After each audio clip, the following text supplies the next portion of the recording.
الحمد لله وكفى وسلام على عباده الذين اصطفى أما بعد فأعوذ بالله من الشيطان الرجيم بسم الله الرحمن الرحيم فصل لربك وانحر سبحان ربك رب العزة عما يصفون وسلام على المرسلين والحمد لله رب العالمين اللهم صل على سيدنا ومولانا محمد وعلى آل سيدنا ومولانا محمد وبارك وسلم اللهم صل على سيدنا ومولانا محمد وعلى آل سيدنا ومولانا محمد وبارك وسلم اللهم صل على سيدنا ومولانا محمد وعلى آل سيدنا ومولانا محمد وبارك وسلم۔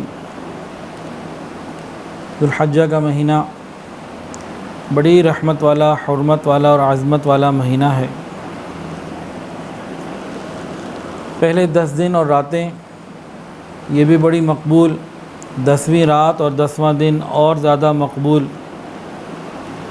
اس مہینے میں ہمیں گناہوں سے بچنے کا بہت اہتمام کرنا چاہیے اور زیادہ سے زیادہ عبادات کی فکر کرنی چاہیے۔ پہلی 10 راتیں لیلۃ القدر کی مانند ہیں، دعاؤں کا اہتمام ہو۔ پہلے 10 دن اللہ رب العزت کی یاد کے، ذکر کے ہیں، خوب کثرت کے ساتھ لا الہ الا اللہ، سبحان اللہ، الحمدللہ، اللہ اکبر پڑھنے کے دن ہیں۔ تاہم 9 ذوالحجہ جب آتی ہے تو اس دن حجاج تو عرفہ کے میدان میں جاتے ہیں اور باقی دنیا کے جو لوگ ہوتے ہیں یہ 9 ذوالحجہ کو اپنے ملک میں روزہ رکھتے ہیں اور تکبیرات تشریق کا اہتمام کرتے ہیں۔ 9 ذوالحجہ سعودی عرب کے حساب سے، ساری دنیا کے حساب سے، یعنی پاکستان کی 9 ذوالحجہ منگل کے دن ہے اس دفعہ، اور سعودی عرب کی 9 ذوالحجہ پیر کے دن ہے۔ بہت سے لوگ ہر سال یہ سوال کرنا شروع ہو گئے ہیں کہ 9 تاریخ کا جو ہم روزہ رکھیں وہ سعودی عرب کی 9 ہو یا پاکستان کی 9۔ عجیب و غریب سا سوال ہے۔ سحری افطاری اپنے وقت میں، 10 تاریخ اپنے وقت میں، عید کا دن، ہر چیز اپنے وقت میں، صرف 9 تاریخ ہی کے اندر یہ تبدیلی کہاں سے آ گئی، یہ سوال پیدا کیوں ہوا، یہ بڑی حیران کن بات ہے۔ تو ہماری 9 تاریخ ہمارے اعتبار سے ہوگی، ہماری 10 تاریخ ہمارے اعتبار سے ہوگی، سارے سال کا کیلنڈر ہم ہفتے حساب سے چلیں اور 9 تاریخ کو قانون تبدیل کر دیں، کیا وجہ؟ تو بہت آسان اور سادہ سی بات ہے، اس میں کوئی مشکل اور پریشانی کی بات بھی نہیں۔ 9 تاریخ کا جو روزہ ہے پاکستان میں اس سال 9 ذوالحجہ منگل کو ہے، تو منگل کو وہ روزہ رکھنا ہے۔ 2 سال کے گناہوں کی معافی، 1 سال اگلا اور 1 سال پچھلا۔ ام عائشہ صدیقہ رضی اللہ تعالیٰ عنہ بڑے شوق کے ساتھ، رغبت کے ساتھ، گرمی ہو، سفر ہو، بڑھاپا ہو، لیکن وہ یہ روزہ ضرور رکھا کرتی تھیں۔ 2 سال کے گناہوں کی معافی ہے، ہمیں بھی یہ روزہ لازمی رکھنا چاہیے۔ 9 تاریخ کی صبح ایام تشریق بھی شروع ہو جاتے ہیں۔ پاکستان میں اس دفعہ 9 کب شروع ہو رہی ہے جی؟ منگل کی 5 نمازیں، بدھ کی 5 نمازیں، منگل، بدھ، جمعرات، جمعہ، اور ہفتے کی 3 نمازیں، تو ٹوٹل 23 نمازیں بنیں گی اس سال 1442 ہجری میں، جو ہمیں ایام تشریق کی تکبیرات پڑھنی ہیں۔ اللہ اکبر لا الہ الا اللہ واللہ اکبر وللہ الحمد۔ 9 ذوالحجہ کی فجر سے شروع ہوگی اور 13 ذوالحجہ کی عصر کی نماز تک، ہر نماز کے بعد 1 مرتبہ یہ پڑھنا واجب۔ اگر کوئی بھول گیا، نہ پڑھا تو گناہ گار ہوگا، توبہ استغفار ضروری۔ بہت اہمیت کا حامل یہ عمل ہے، بہت شوق کے ساتھ اور پابندی کے ساتھ پڑھنا چاہیے۔ مرد ہو یا عورت، مقیم ہو یا مسافر، کوئی بھی ہو، مردوں نے مناسب اونچی آواز سے اور عورتوں نے آہستہ آواز سے اس کو پڑھنا ہے۔ اس کا اہتمام کرنے کی ضرورت ہوتی ہے۔ فرض نماز کا سلام پھیرنے کے بعد فوراً یہ کرنا چاہیے۔ پھر عید الاضحیٰ کی جو رات ہے، یہ رات بڑی عبادت والی، حدیث کے اندر آتا ہے عید الفطر کی رات اور عید الاضحیٰ کی رات، جنہیں ہم چاند راتیں کہتے ہیں، فرمایا کہ جو ان راتوں میں عبادت کرے گا اس کا دل اس دن زندہ ہوگا جس دن لوگوں کے دل مردہ ہوں گے۔ عبادت سے کیا مراد؟ کم سے کم درجہ یہ ہے کہ عشاء اور فجر جماعت کے ساتھ ہو اور درمیان میں اللہ تعالیٰ کی نافرمانی یعنی گناہ کوئی نہ ہو۔ باقی جتنا گڑ اتنا میٹھا، جتنا ہم عبادت کریں گے اتنا اللہ رب العزت ہمیں قیامت کے دن کی آسانیاں عطا فرمائیں گے۔ یہ قیامت کے دن کے لیے تیاری ہے۔ تو اس رات کو بے پردگی سے، میوزک سے، بازاروں میں جانے سے، ان چیزوں سے بہت بچنے کی ضرورت ہے۔ پھر 10 تاریخ کا جو دن ہے یہ عید الاضحیٰ کا دن ہے۔ یہ بڑا مبارک دن ہے، بڑی برکتیں ہیں اس کی، اور اللہ کے ہاں اس کا بڑا مقام ہے۔ ابو داؤد شریف کی روایت ہے کہ نبی کریم صلی اللہ علیہ وسلم جب مدینہ طیبہ ہجرت کر کے پہنچے تو آپ نے دیکھا کہ سال میں 2 دن ایسے آتے ہیں کہ یہ لوگ اس میں کھیل کود کرتے ہیں، میلہ وغیرہ ہوتا ہے۔ پوچھا یہ کیا ہے؟ تو انہوں نے کہا کہ شروع سے ہی چلا آ رہا ہے، ایام جاہلیت میں بھی ہم یہ کرتے رہیں کہ سال کے 2 دن آتے ہیں، ان کو ہم ذرا خوشیاں منا لیتے ہیں۔ تو رسول اللہ صلی اللہ علیہ وسلم نے ارشاد فرمایا کہ اللہ تعالیٰ نے تمہیں ان 2 دنوں کے بدلے اس سے بہتر 2 دن عطا فرمائے ہیں، اب وہی تمہارے لیے قومی اور مذہبی تہوار کی مانند ہیں، ایک عید الاضحیٰ اور ایک عید الفطر۔ یہ 2 ہی عیدیں ہیں جو پوری امت کو عطا کی گئیں۔ تمام احادیث میں عیدین کے جو مسائل ہیں، فضائل ہیں، احکامات ہیں، 2 ہی کے بارے میں ملتے ہیں۔ ہم ترقی کر کے اب 3، 4، 5 پہ جانا چاہتے ہیں، وہ ہماری اپنی مرضی ہے، لیکن حدیث کے اندر جو ذکر ہے وہ 2 ہی عیدوں کا ہے۔ اور یہ دونوں عیدیں اگر آپ غور کریں تو ایک بہت بڑی عبادت کے بعد ان عیدوں کا حکم ہے۔ عید الفطر رمضان کا پورا مہینہ روحانیت کو تازگی دینے والا اور ایک مہینے کی عبادت کرنے کے بعد یہ دن آتا ہے، اور یہ جو عید الاضحیٰ کا دن ہے اس میں حج جیسی عبادت اللہ رب العزت نے رکھی، اس کے اندر ایام ذو الحجہ کے جو روزے ہیں وہ رکھے، لاکھوں مسلمان میدان عرفات، پہلے تو لاکھوں ہی تھے، اب تو چند 100 رہ گئے شاید، لوگ توبہ طائب ہوتے ہیں، اپنی نئی زندگی کو شروع کر رہے ہوتے ہیں، اور جو وہاں نہیں ہوتے وہ قربانی کے ذریعے پوری دنیا میں جہاں بھی ہوں اللہ تعالیٰ کا قرب حاصل کرنے کی کوشش کرتے ہیں۔ قربانی سے اللہ تعالیٰ کا قرب ملتا ہے، تو یہ دن ایسے ہیں اللہ تعالیٰ کے قرب کو پانے کے دن ہیں۔ تو 2 عیدیں اللہ رب العزت نے ہمارے لیے طے کی، ایک عید الفطر اور ایک عید الاضحیٰ، دونوں ہی عبادات کے بعد ہیں۔ سال کے 5 ایام ایسے ہیں، سال کے 5 دن ایسے ہیں کہ جن میں روزہ رکھنا منع۔ عید الفطر کا 1 دن اور عید الاضحیٰ کے 4 دن، 10، 11، 12، 13، 4 دن عید الاضحیٰ کے اور 1 دن عید الفطر کا، یہ 4 دن ایسے، یہ ٹوٹل 5 دن سال کے ایسے ہیں کہ جن میں روزہ رکھنا منع۔ اس میں انسان اللہ رب العزت کا مہمان ہوتا ہے، اللہ تعالیٰ میزبان ہوتے ہیں، اور حدیث کے اندر یہ بات آتی ہے کہ خبردار ہو جاؤ، یہ دن کھانے پینے کے ہیں اور اللہ تعالیٰ کے ذکر کے دن ہیں۔ گویا ان 5 دنوں میں روزہ رکھنا گناہ ہے اور ان 5 دنوں میں کھانا پینا عبادت ہے۔ کھانا پینا ان 5 دنوں کے اندر ثواب کا کام ہے۔ اب عید الاضحیٰ کے لیے کچھ مسنون اعمال ہیں، کچھ مستحب اعمال ہیں، اگر ہم ان کو کریں گے تو انشاءاللہ ہماری عید اور زیادہ اللہ کے ہاں مقبول ہو جائے گی۔ سب سے پہلی بات، عید کی رات گناہوں سے بچنا اور کچھ نہ کچھ نفلی عبادات کا اہتمام کرنا۔ دوسری بات، عید کے دن ذرا جلدی اٹھنا اور تیاری کرنا، اور فجر کی نماز اپنے وقت پر ادا کرنا، یہ بہت اہم ہے۔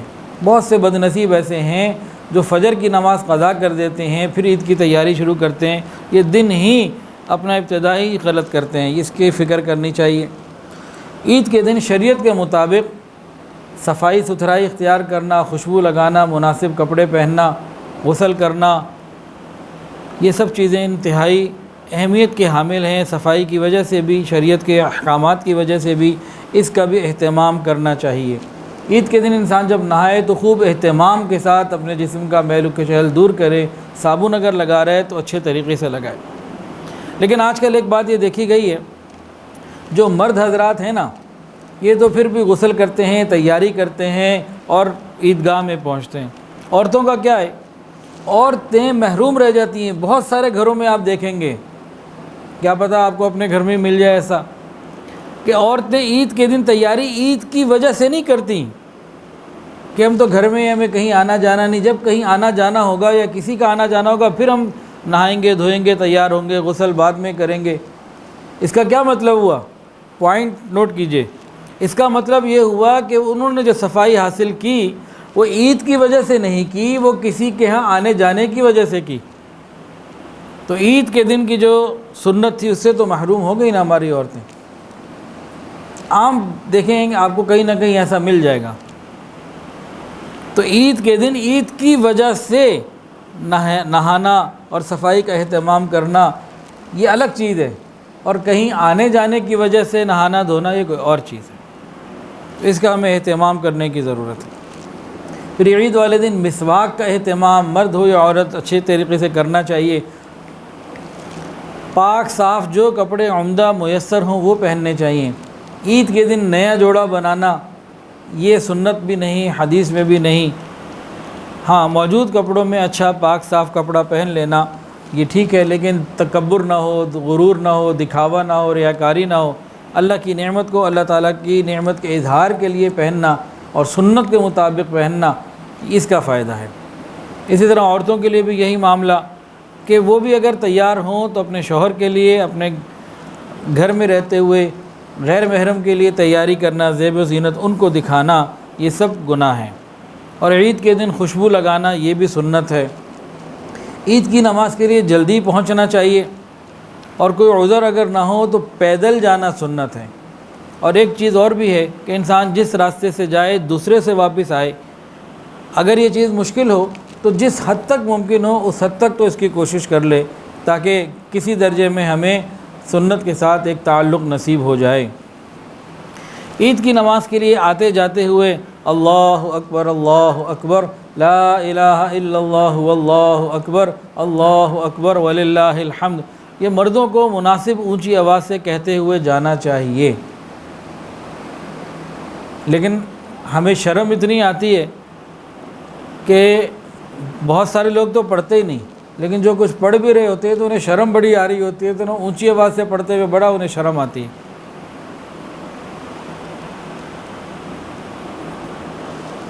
کبھی دیکھا ہے آپ نے مردوں کو کہ مناسب اونچی آواز سے اگر 500 لوگ موجود ہیں، 1000 لوگ موجود ہیں تو سارے پڑھ رہے ہوں؟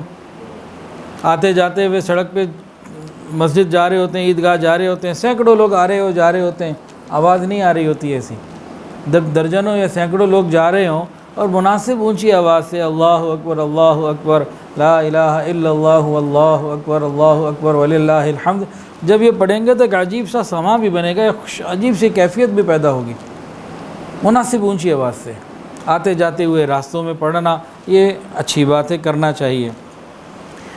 عید الاضحیٰ جب عید کے لیے جا رہے ہیں تو جانے سے پہلے کچھ کھانا پینا نہیں چاہیے، واپس آنے کے بعد کھائیں پئیں.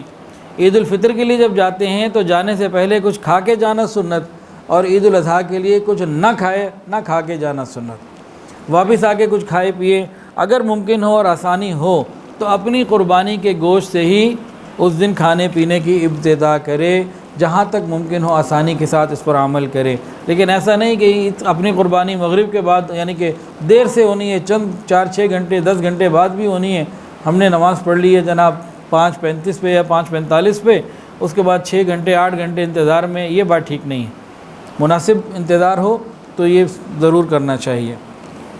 عید والے دن عید الفطر ہو یا عید الاضحیٰ، صدقات دینا، محتاجوں کو دینا، فقیروں کو دینا یہ ایک الگ سے سنت ہے، یہ اس کا اہتمام بھی کرنا چاہیے.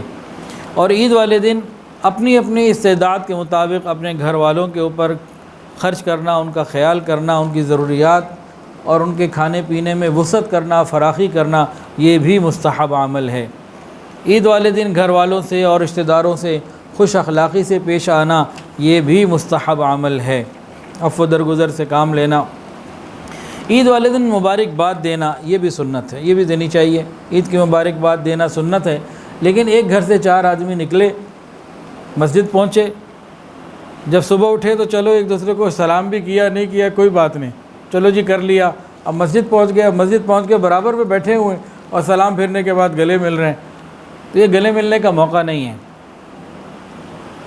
ہاں عید کی مبارکباد دینا یہ ٹھیک ہے، یہ اس کی گنجائش موجود ہے اور جائز ہے۔ ذوالحجہ کا مہینہ، اس مہینے میں 2 عبادات ایسی ہیں جو سال کے کسی اور مہینے میں انسان ادا نہیں کر سکتا، سال کے کسی اور دن اور مہینوں میں نہیں کر سکتا، اسی مہینے کے مخصوص دنوں میں ہی وہ عبادات ہو سکتی ہیں۔ مثال کے طور پر حج کی عبادت ہے تو وہ ذوالحجہ میں ہی ہوگی، عرفات، مزدلفہ اور منی کے مقامات پر ہی ہوگی اور مخصوص تاریخوں میں ہی ہوگی۔ کوئی 2-3 دن آگے پیچھے کرنا چاہے تو اس کی وہ عبادت قبول نہیں ہوگی۔ تو مہینہ بھی مخصوص اور ایام بھی مخصوص، اس کا مطلب ہے کوئی خاص بات تو ہے اس میں کہ اتنی تخصیص، اتنا اس کو ٹائم کے ساتھ اور وقت کے ساتھ، دن کے ساتھ رکھا گیا مخصوص کر کے۔ اس کے علاوہ جو دوسری عبادت ہے جو بالکل مخصوص ہے وہ کیا؟ وہ قربانی کی عبادت ہے کہ قربانی ایام النحر ہی میں ہوگی، اس کے علاوہ نہیں ہو سکتی۔ ایک آدمی قربانی کا جانور 1 ہفتہ پہلے لے آیا اور وہ قربانی کے جانور کو کھلا رہا ہے، پلا رہا ہے، قربانی کے دن اس نے گزار دیے، قربانی کے دن گزارنے کے 2-4 دن بعد اگر وہ ذبح کرنا چاہے کہ لو جی میں قربانی کر دوں، اس کی قربانی نہیں ہوگی، کہ ہر چیز طے کی گئی ہے۔ اس کی اہمیت اس حساب سے بہت زیادہ، حج اور قربانی کی کہ دن بھی طے ہیں، اوقات بھی طے ہیں، ساری چیزیں طے ہیں، من جانب اللہ طے ہیں۔ مثال کے طور پر نماز ایک عبادت ہے، یہ بات ٹھیک ہے ایک دن میں 5 نمازیں فرض ہیں، لیکن ان 5 نمازوں کے علاوہ اگر کوئی چاہے تو نفل پڑھ سکتا ہے، جتنے مرضی پڑھ لے۔ روزہ فرض ہے، یہ بات بھی ٹھیک ہے کہ رمضان کا 1 مہینہ روزے کے لیے مخصوص ہے، لیکن اس کے علاوہ سارا سال اگر روزہ رکھنا چاہے تو بڑے روزے کو رکھنے کے موقع آتے ہیں اس کے پاس۔ زکوٰۃ فرض ہے، سال میں 1 مرتبہ صاحب استعداد نے دینی ہے، لیکن اگر وہ مال خرچ کرنا چاہے تو سال میں کبھی بھی کہیں بھی خرچ کر سکتا ہے، صدقات و خیرات۔ لیکن قربانی اگر کرنا چاہے کسی اور دن، کسی اور مہینے، تو قربانی نہیں کر سکتا۔ یہ انہی دنوں کے اندر اللہ رب العزت نے رکھی ہے، اس کی اہمیت انہی دنوں کے اندر ہے، یہ ان دنوں کی خاص ترین عبادت ہے۔ قربانی کی یہ عبادت کب سے چل رہی ہے؟ کوئی بتائے گا جی؟ کب سے چل رہی ہے؟ حضرت ابراہیم علیہ السلام سے۔ اور کوئی جواب؟ یہی جواب ہے، حضرت ابراہیم علیہ السلام۔ ہاں بھی آپ بتائیں، قربانی کی عبادت کب سے چل رہی ہے؟ حضرت ابراہیم علیہ السلام سے۔ ہاں جی، اور کون بتائے گا جی؟ ہاں جی، صحیح جواب۔ قربانی کی عبادت حضرت آدم علیہ السلام کے زمانے سے چل رہی ہے، ہر امت کے اندر یہ رہی ہے۔ ہاں، اس کو جو شہرت ملی اور اس کو جو خاص تعلق اس امت سے جڑ رہا ہے وہ حضرت ابراہیم علیہ السلام کے واقعے کے ساتھ ہے، لیکن یہ عبادت پہلے بھی تھی۔ اور حضرت آدم علیہ السلام کے 2 بیٹے تھے، قابیل اور حابیل۔ حابیل نے ایک مینڈا دیا تھا اور قابیل نے غلہ دیا تھا اللہ کے راستے میں، تو قربانی پہلے سے چل رہی ہے۔ وَلِكُلِّ أُمَّةٍ جَعَلْنَا مَنْسَكًا، اللہ فرماتے ہیں کہ یہ ہر امت میں رہا ہے، قرآن مجید کے اندر ہے۔ اب اس کی ترتیب وہ کس امت میں کیا تھی وہ ہمیں نہیں معلوم، لیکن ہر عبادت کے زمانے میں ہر امت کے اندر یہ عبادت رہی ہے۔ لیکن اس کو جو خاص شان ملی، خاص عزت ملی، وہ تب ملی جب حضرت ابراہیم علیہ السلام کے اوپر یہ وقت آیا۔ ابراہیم علیہ السلام کی قربانیاں دیکھیں، پوری زندگی قربانیاں ہی قربانیاں ہیں۔ جس شہر میں پیدا ہوئے، پلے بڑھے، جوان ہوئے، آگ میں ڈالا گیا، وہ لوگ انکار کرتے رہے، ایمان نہ لائے اور اللہ کو نہ مانا، نبی کو نہ مانا۔ ابراہیم علیہ السلام نے پھر اللہ تعالیٰ سے مانگا، یا اللہ، کہنے لگے وقال انی ذاہب الی ربی سیہدین، کہ میں تو اپنے رب کی طرف تم سے ہجرت کر کے جا رہا ہوں، وہ مجھ کو اچھی جگہ کہیں بھیج دے گا۔ خیر ابراہیم علیہ السلام وہاں سے چلے اور عراق وغیرہ مختلف علاقوں سے ہوتے ہوتے آپ بالآخر شام تشریف لے آئے۔ ابراہیم علیہ السلام کی اولاد کوئی نہیں تھی، انہوں نے اللہ سے مانگا، ربی حب لی من الصالحین، اے اللہ مجھے نیکوکاروں میں سے اولاد عطا فرما. خالی اولاد نہیں مانگنی چاہیے، نیک اولاد مانگنی چاہیے. رب هب لی من الصالحین. خیر ان کی دعا اللہ تعالیٰ نے قبول فرمائی اور فرمایا فبشرناہ بغلام حلیم، پس ہم نے ان کو ایک حلیم المزاج لڑکے کی بشارت دی.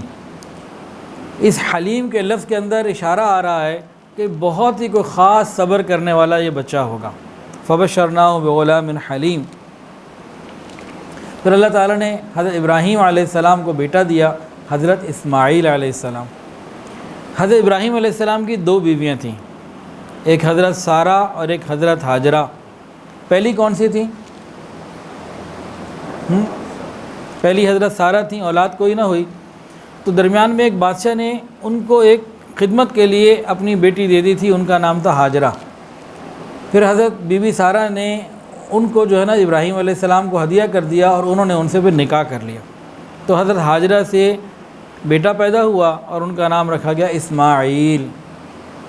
اور جب یہ حضرت ابراہیم علیہ السلام کے بیٹے حضرت اسماعیل علیہ السلام پرورش کی ان تکلیفوں سے گزر کے اور تربیت کے ان بہت سارے مراحل سے گزر کے اس عمر کو پہنچے، فلما بلغ معہ السعی،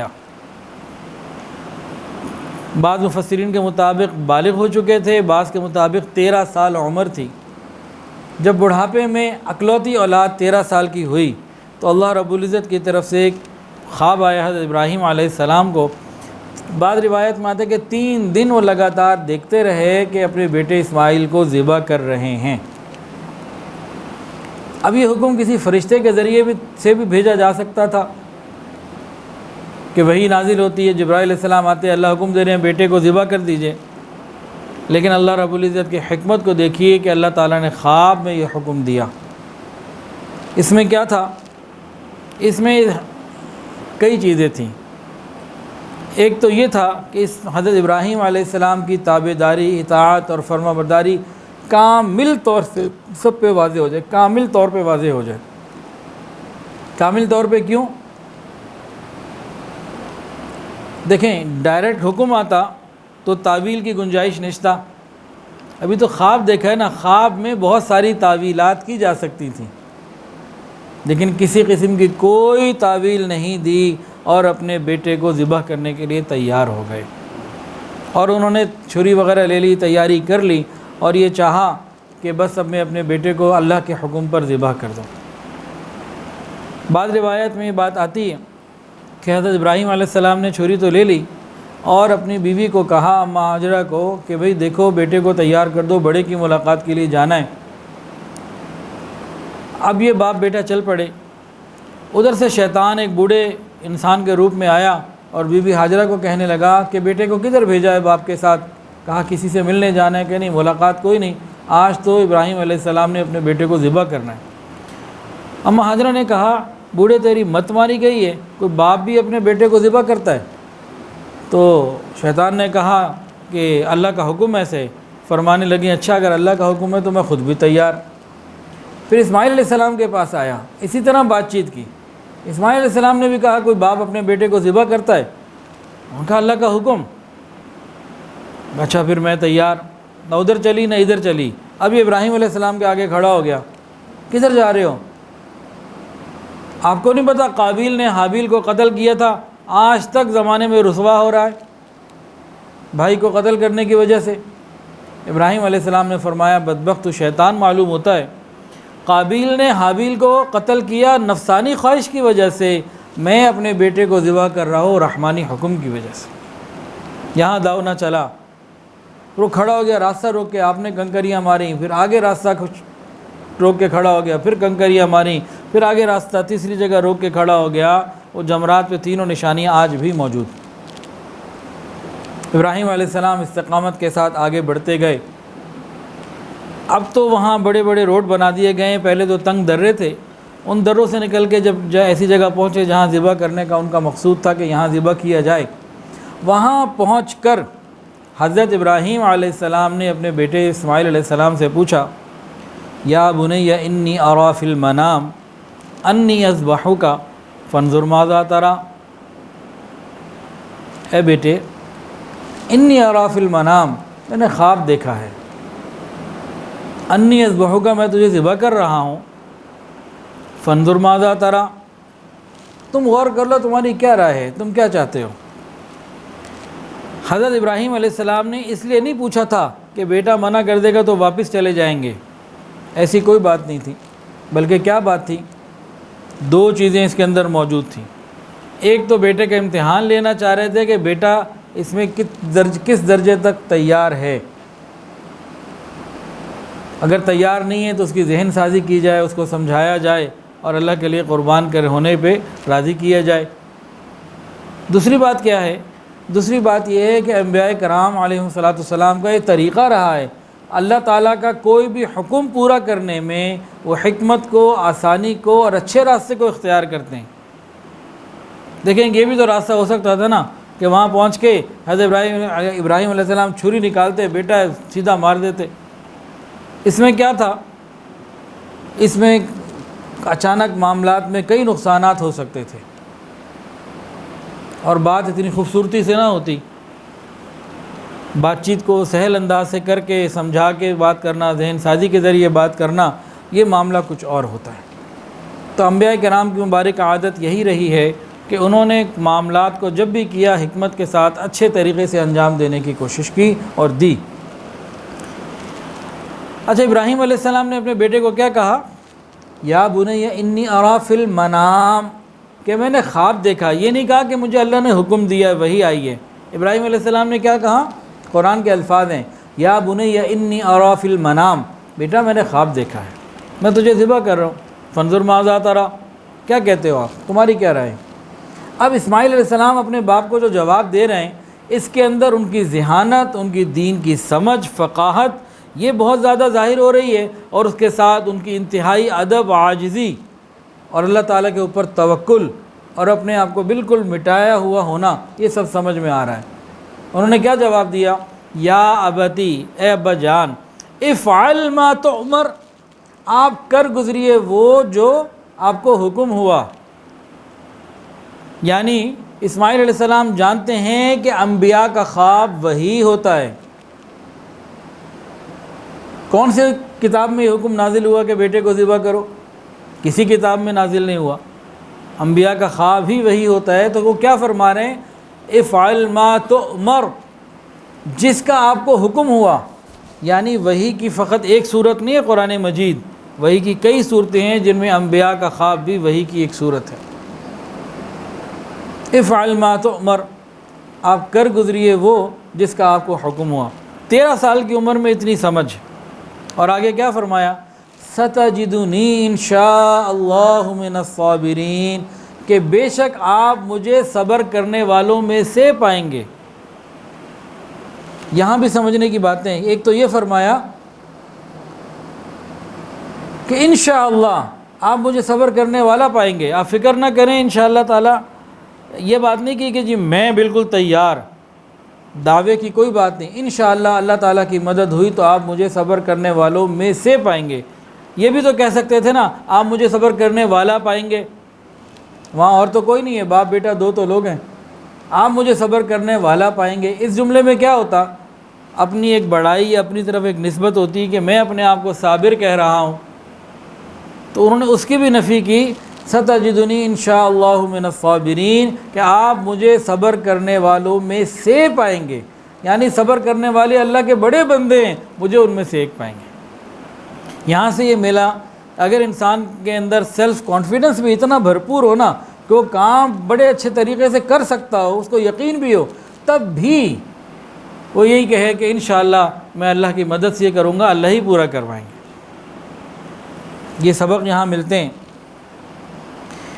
اللہ اکبر کبیرہ۔ ابراہیم علیہ السلام نے جب پوچھا تو کیا جواب ملا؟ افعل ما تؤمر، آپ کر گزریے وہ۔ اس کے بعد قرآن مجید کے اندر آتا ہے فلما اسلما، دونوں جھک گئے، اللہ کے سامنے جھک گئے، گویا کہ دونوں تل گئے، باپ ذبح کرنے پہ تل گیا، بیٹا ذبح ہونے پہ تل گیا۔ فلما اسلما وتلہ للجبین۔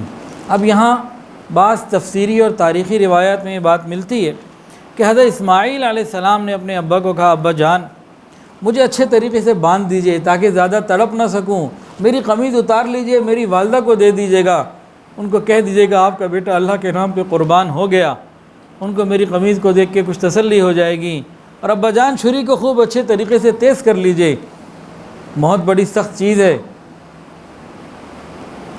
اللہ اکبر کبیرہ، آپ کے پاس تو میرا کفن نہیں، آپ میرے ہی کپڑوں کو میرا کفن بنا لیجئے گا۔ اس طرح کی باتیں جب اکلوتے بیٹے کی زبان سے نکل رہی ہوں گی تو اس بوڑھے باپ کے دل پہ کیا بیت رہی ہوگی، اس کو کون بیان کر سکتا ہے۔ ابراہیم علیہ السلام نے بھی پرنم آنکھوں کے ساتھ اور پھر جواب دیا، بیٹے کو بوسہ بھی دیا اور ان کو باندھا بھی، اور فرمایا بیٹے تم اللہ تعالیٰ کا حکم پورا کرنے میں میرے کتنے مددگار ثابت ہو رہے ہو۔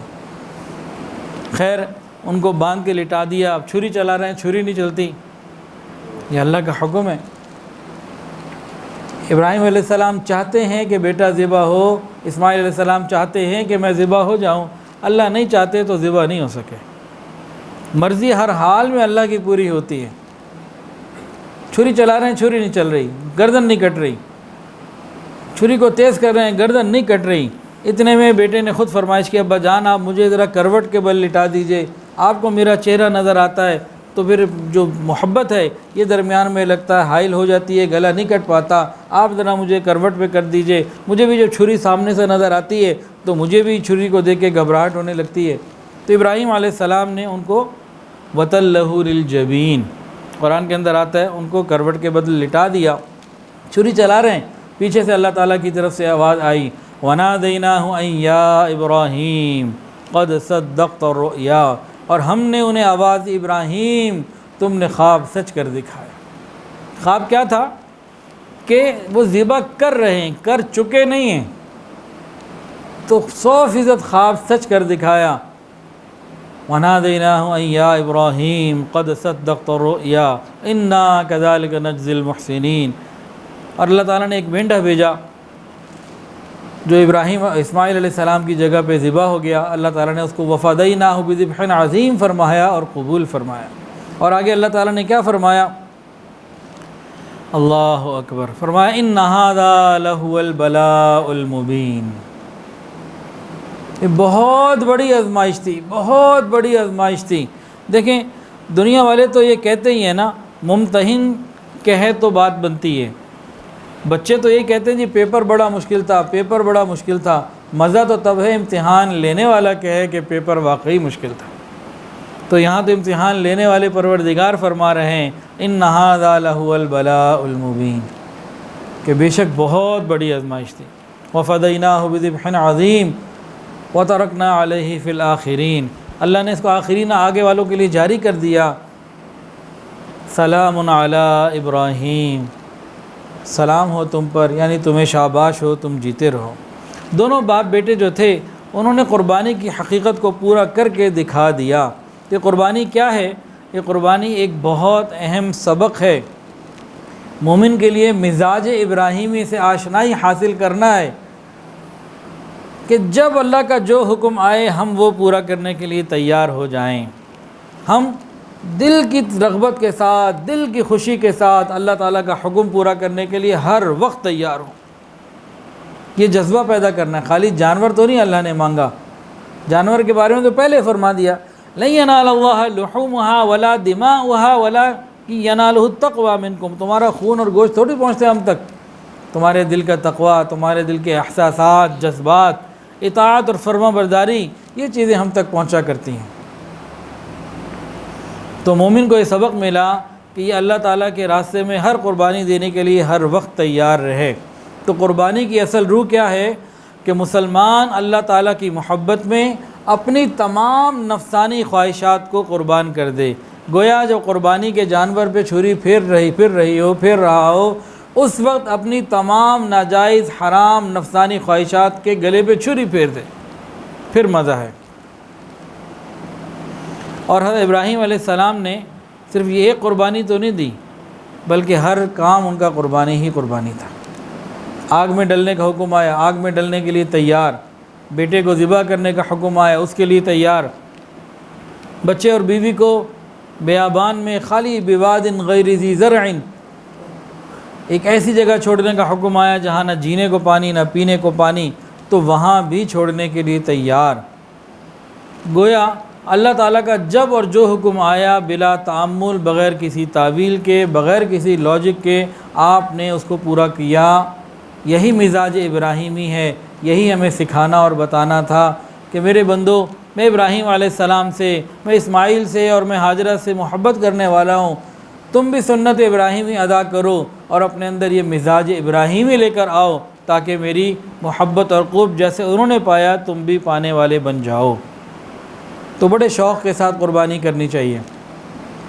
قربانی کا عمل بہت بڑی سعادتوں والا عمل ہے۔ اس کے بارے میں چند احادیث سن لیجئے، اس سے اندازہ ہوگا کہ کتنی بڑی نعمت ہے۔ قرآن مجید کے اندر آتا ہے فَصَلِّ لِرَبِّكَ وَانْحَرْ، آپ اپنے رب کے لیے نماز پڑھیے اور قربانی کیجیے، نحر کیجیے۔ ایک بزرگ فرماتے تھے اگر ہماری نماز صحیح ہو جائے، ہماری نماز ہو جائے اور ہماری قربانی ہو جائے، تو آگے آتا نا ان شانئک هو الابتر، کہ بے شک آپ کا دشمن ہی جو ہے وہ ابتر ہے۔ یہ آج کے مسلمانوں کو بھی یہ نعمت مل جائے، کب؟ جب ان کی نماز ہو جائے اور ان کی قربانی، یعنی دونوں چیزوں کی روح زندہ ہو۔ آج ہم نماز پڑھتے ہیں لیکن نماز کی روح ہمارے اندر نہیں ہے، قربانی دیتے ہیں لیکن قربانی کی جو اصل روح ہے وہ ہمارے اندر سے ناپید ہے۔ نماز بن جائے اور قربانی بن جائے، فَصَلِّ لِرَبِّكَ وَانْحَرْ إِنَّ شَانِئَكَ هُوَ الْأَبْتَرُ، یہ دوسری بات بھی پوری ہو جائے۔ پہلی بات ہم پوری کریں، دوسری اللہ پوری کر دے۔ نبی کریم صلی اللہ علیہ وسلم ہر سال مدینہ طیبہ میں قربانی کرتے، بڑے شوق کے ساتھ، بڑے اہتمام کے ساتھ کرتے، اور جو شخص قربانی نہ کرتا آپ ناراض ہوتے۔ سنیے اور دل کے کانوں سے سنیے، رسول اللہ صلی اللہ علیہ وسلم نے ارشاد فرمایا جس شخص کو قربانی کی وسعت حاصل ہو اور اس کے باوجود وہ قربانی نہ کرے، وہ ہرگز ہماری عیدگاہ کے قریب بھی نہ آئے، ہماری عیدگاہ کے وہ قریب بھی نہ آئے۔ رحمت للعالمین صاحب استطاعت لوگوں کو قربانی نہ کرنے پر ڈانٹ پلا رہے ہیں، ناراضگی کا اظہار کر رہے ہیں۔ اپنے دلوں سے پوچھئے، کیا کوئی مسلمان حضور صلی اللہ علیہ وسلم کی ناراضگی کو سہ سکتا ہے؟ نبی علیہ السلام کی ناراضگی مول لے سکتا ہے؟ اتنی بڑی ڈانٹ، ہماری عیدگاہ کے قریب بھی نہ آئے، جس کو اللہ نے وسعت دی اور قربانی نہیں کر رہا۔ تو ہمیں شوق کے ساتھ، محبت کے ساتھ قربانی کرنے کی ضرورت ہے۔ کہ جو منفی پروپیگنڈے شروع ہو چکے ہیں ان سے بچنے کی ضرورت ہے، اس کے بارے میں انشاءاللہ بھی ہم آخر میں بات کریں گے۔ نبی علیہ السلام کی ناراضگی، ایک واٹس ایپ پہ پوسٹ آئی کہ جی میں نے اس دفعہ قربانی کرنے کے بجائے ان پیسوں سے ایک واٹر کولر لے کے، واٹر چلر لے کے جو ہے نا وہ لگا دیا کسی جگہ پہ۔ نبی علیہ السلام کی ناراضگی لے رہا ہے شخص جو دین کو سمجھ نہیں رہا پورا۔ اس کے اوپر انشاءاللہ بھی آخر میں بات کریں گے انشاءاللہ، لیکن پہلے قربانی کے بارے میں چند فضائل سمجھ لیجئے۔ نبی علیہ السلام کے زمانے میں ایک شخص نے عید کی نماز سے پہلے قربانی کے لیے لیا ہوا جانور قربانی کی نیت سے ذبح کر دیا۔ آپ نے فرمایا دوسری کرو، یہ قربانی نہیں ہوئی۔ اتنا اہتمام قربانی کے بارے میں نبی علیہ السلام کی زندگی میں موجود۔ حضرت انس بن مالک رضی اللہ تعالیٰ عنہ فرماتے ہیں کہ نبی صلی اللہ علیہ وسلم 2 مینڈھوں کی قربانی کیا کرتے تھے، میں بھی 2 مینڈھوں کی قربانی کیا کرتا ہوں۔ اور ایک روایت میں ہے کہ نبی صلی اللہ علیہ وسلم سفید اور کالے رنگ والے بڑے سینگوں والے مینڈھوں کی قربانیاں کیا کرتے تھے، اور اپنے پاؤں کو ان کے دونوں جانب رکھ لیتے اور اپنے ہاتھ سے ذبح کرتے۔ اتنا اہتمام نبی علیہ السلام کیا کرتے تھے۔ اپنے ہاتھ سے ذبح کرنا یہ اس بات کی دلیل ہے کہ نبی علیہ السلام کو اس سے خاص تعلق تھا۔ اور ایک حدیث کے اندر آتا ہے جب رسول اللہ صلی اللہ علیہ وسلم قربانی کا ارادہ فرماتے تو آپ بڑے موٹے تازے سینگوں والے سفید و سیاہ رنگ کے 2 خصی مینڈے خریدتے، ان دونوں میں سے ایک کی اپنے ان امتیوں کی طرف سے قربانی کرتے جو اللہ تعالیٰ کی وحدانیت اور رسول اللہ صلی اللہ علیہ وسلم کی رسالت کی شہادت اور گواہی دیتے ہوں، اور دوسرے کی محمد اور آل محمد کی طرف سے قربانی کیا کرتے تھے۔ اور حضرت علی رضی اللہ تعالیٰ عنہ سے روایت ہے کہ نبی علیہ السلام نے ان کو حکم فرمایا تھا کہ وہ آپ کی قربانی کے قریب کھڑے ہوں اور آپ کی قربانی کو تقسیم کریں، اس کے گوشت کو، اس کے کھال کو، اس کی رسیوں کو، اور فرمایا کہ قصاب کو اجرت میں اس کی رسی بھی مت دیں، کوئی چیز مت دیں۔ یعنی قربانی کا معاملہ کتنا اہم اور نازک ہے کہ نبی علیہ السلام نے باقاعدہ حضرت علی رضی اللہ عنہ کو اس بات کا ذمہ دار بنایا کہ جو قربانیاں میں نے کی ہیں کہ گوشت کو اہتمام کے ساتھ تقسیم کرو، ان کی کھال کو، ان کی رسیوں کو، ان کی ہر چیز کو تقسیم کرو، اور کوئی چیز قصائی کو اجرت میں نہیں دے سکتے، رسی تک کی احتیاط صدقہ کرنے کی۔ اور ایک روایت میں حضرت علی رضی اللہ عنہ فرماتے ہیں کہ نبی علیہ السلام نے جب 100 اونٹوں کی قربانی فرمائی تو مجھے ان کے گوشت کو تقسیم کرنے کا حکم دیا، جس کو میں نے تقسیم کیا، پھر مجھے رسی تقسیم کرنے کا حکم دیا، پھر میں نے وہ رسیاں تقسیم کیں، پھر مجھے ان کی کھالوں کے تقسیم کرنے کا حکم دیا، پھر میں نے ان کھالوں کو بھی تقسیم کر دیا۔ نبی علیہ السلام نے 100 جانور قربان کیے اور 63 اپنے ہاتھوں سے کیے تھے، اور باقی 37 حضرت علی رضی اللہ عنہ کو فرمایا کہ آپ کریں۔ جب سارے جانور قربان ہو گئے پھر ہر قربانی کے جانور میں سے ایک ایک حصہ ٹکڑا گوشت کا منگوایا، کہا ان کو لو، اور ایک ہانڈی میں ان سب کو ڈالا گیا، 100 کے 100 حصوں کو، اور پھر وہ پکایا گیا۔ پھر نبی علیہ السلام نے، حضرت علی رضی اللہ تعالیٰ نے، صحابہ نے اس گوشت کو کھایا اور پھر اس گوشت کے گرم شوربے کو پیا۔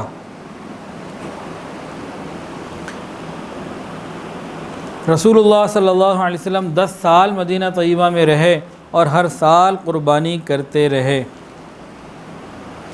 قربانی کا جانور صحت مند لینا چاہیے، ہر عیب سے پاک ہونا چاہیے، اس کی تو ہم سب فکر کرتے ہیں۔ قربانی کا جانور صحت مند بھی ہو اور ہر عیب سے پاک ہو، اس کی تو ہم فکر کرتے ہیں الحمدللہ۔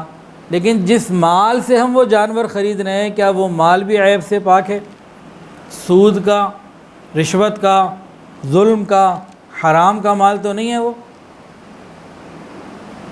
اس پہ بھی غور کرنے کی ضرورت ہے کہ سود کے، ظلم کے، رشوت کے پیسوں سے قربانی کرنا، تو جانور ہی کا عیب سے پاک ہونا ضروری نہیں ہے، خالی ہمارے مال کا بھی مختلف عیوب سے پاک ہونا ضروری ہے۔ اللہ تعالیٰ کے یہاں حلال ہی قبول ہوتا ہے، اس کی بھی فکر کرنے کی ضرورت ہے۔ اور یہ جو 3 دن ہیں نا قربانی کے، بالخصوص پہلا دن، ان 3 دنوں میں اللہ رب العزت کو سب سے زیادہ محبوب عمل ہی جانور کا خون بہانا ہے۔ اس سے زیادہ کوئی عمل اللہ تعالیٰ کے ہاں محبوب نہیں ان 3 دنوں میں۔ اللہ چاہتے ہیں کہ میرے بندے میری محبت میں جانور کو قربان کریں۔ اللہ اکبر کبیرہ۔ جانور کے بال، جانور کے سینگ اور کھر، ان کی تو عام طور سے ہمارے یہاں کوئی حیثیت نہیں ہے۔ ہمیں تو کلیجی چاہیے جلدی، اس کے بعد پھر ران چاہیے، اور پھر کوہان کا گوشت بھی چاہیے۔ سب کی اپنی اپنی پسند ہوتی ہے۔ چانپیں بھی چاہیے ہوتی ہیں بکرے کی، کسی کو جناب انڈر کٹ کا پیس چاہیے ہوتا ہے، اور کسی کو جو ہے وہ بونگ جو ہے نا وہ چاہیے ہوتی ہے، اور کسی کو پائے چاہیے ہوتے ہیں۔ سب کی اپنی اپنی خواہشات ہوتی ہیں، ہمیں یہ چیزیں چاہیے ہوتی ہیں۔ لیکن حدیث کے اندر ایک جگہ ذکر کیا گیا بالوں کا، سینگوں کا اور کھروں کا۔ ذرا غور کیجیے، اب سنیے اس بات کو۔ نبی علیہ السلام نے فرمایا، آدمی کا کوئی عمل بھی جو قربانی کے دن میں کیا جائے، اللہ تعالیٰ کے نزدیک قربانی سے زیادہ، خون بہانے سے زیادہ محبوب اور پسندیدہ نہیں۔ قیامت کے دن قربانی کا جانور اپنے بالوں کو، اپنے سینگوں کو، اپنے کھروں کو لے کر آئے گا، یہ چیزیں عظیم ثواب ملنے کا ذریعہ بنیں گی۔ یہ وہ چیزیں ہیں جن کی ہمارے یہاں کوئی اتنی خاص اہمیت نہیں۔ کھر کی کیا اہمیت ہے؟ کوئی اہمیت نہیں ہے ہمارے یہاں۔ وہ عظیم ثواب کا ذریعہ بنیں گی تو باقی چیزیں کتنی حیثیت کا ذریعہ بنیں گی، اور باقی چیزوں سے اور زیادہ۔ یہ انڈر کٹ کے پیس، بونگ، پائے اور کلیجی اور جناب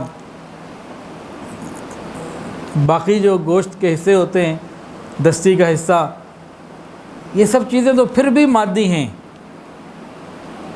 ان کا درجہ کھر سے زیادہ ہے، اس پہ کیا مل رہا ہوگا؟ لیکن اس سے اگر اور آگے بڑھ کے اگر آپ غور کیجئے تو بھائی ہمارے دل کے جذبات، اللہ تعالیٰ سے محبت، ایک تعلق، ایک شوق، ریاکاری سے پاک قربانی، اللہ کے رضا کے لیے دل کی خوشی کے ساتھ، اس پہ کیا کچھ ملے گا؟ جو پروردگار بال، سینگ اور کھر پہ بندے کو بجر دے اجر، جو پروردگار عالم بالوں پر، سنگوں پر اور کھروں پر اجر دینے کا وعدہ کرتے ہیں، وہ باقی چیزوں کے اوپر کیا اجر عطا فرمائیں گے انسان نہیں سوچ سکتا، اندازہ نہیں لگا سکتا۔ اور نبی علیہ السلام نے فرمایا کہ قربانی کا خون زمین پر گرنے سے پہلے پہلے اللہ تعالیٰ کے نزدیک قبولیت حاصل کر لیتا ہے، لہذا تم خوش دلی کے ساتھ قربانی کیا کرو۔ ایک اور حدیث سنیے، نبی علیہ السلام نے فرمایا قربانی کیا کرو اور اس کے ذریعے سے اپنے نفسوں کو، اپنے نفوس کو پاک کیا کرو، کیونکہ جب مسلمان اپنی قربانی کا رخ ذبح کرنے کے لیے قبلے کی طرف کرتا ہے تو اس کا خون، گوبر اور اون قیامت کے دن میزان میں نیکیوں کی صورت میں حاضر کیے جائیں گے۔ یعنی گوبر تک کا تو اللہ نے ذکر، نبی علیہ السلام نے ذکر کر دیا، گوبر جیسی چیز تک کا ذکر ہے، تو باقی پھر کیفیات کا کیا کہنا؟ اللہ اکبر کبیرہ۔ ایک روایت میں آتا ہے نبی علیہ السلام نے اپنی بیٹی کو فرمایا فاطمہ اپنی قربانی کے قریب کھڑی ہو جائیے، اس کو دیکھیے، کیونکہ آپ کے لیے ہر اس قطرے کے بدلے میں جو اس کے خون سے ٹپکے گا آپ کے سابقہ گناہوں کی بخشش ہے، معاف کر دیا جائے گا۔ بی بی فاطمہ نے ایک سوال پوچھ کے احسان کر دیا، پوچھا یا رسول اللہ یہ فضیلت کیا ہم صرف اہل بیت کے لیے خاص ہے یا تمام مسلمانوں کے لیے؟ رسول اللہ صلی اللہ علیہ وسلم نے ارشاد فرمایا یہ تمام مسلمانوں کے لیے۔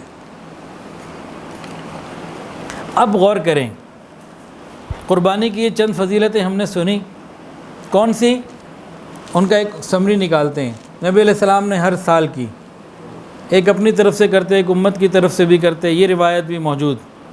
ان کا کھر، ان کے سینگ، ان کا اون، ان کا گوبر، ایسی چیزیں بھی قیامت کے دن میزان میں تولی جائیں گی، تو باقی چیزوں کا کیا کہنا؟ انڈر کٹ کے پیس اور بونگ کے پیس کا اور پائے کا کیا کہنا؟ اور پھر دل کے جذبات اس سے اور زیادہ، ان کی حیثیت اور زیادہ ہوگی، ان کا کیا کہنا؟ پھر نبی علیہ السلام نے کیا فرمایا؟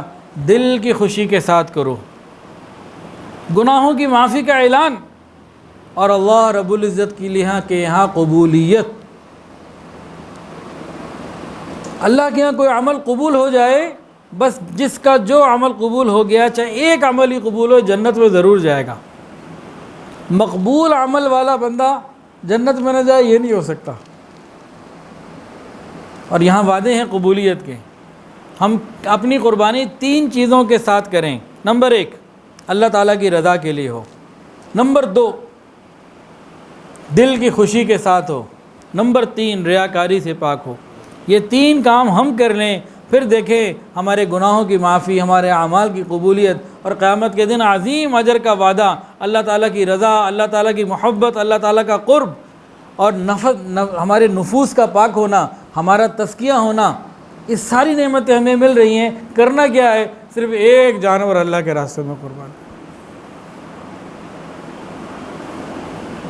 تو اللہ تعالیٰ چاہتے ہیں کہ ہم اس دن قربانی کریں، تو بھئی شوق کے ساتھ اور محبت کے ساتھ کریں۔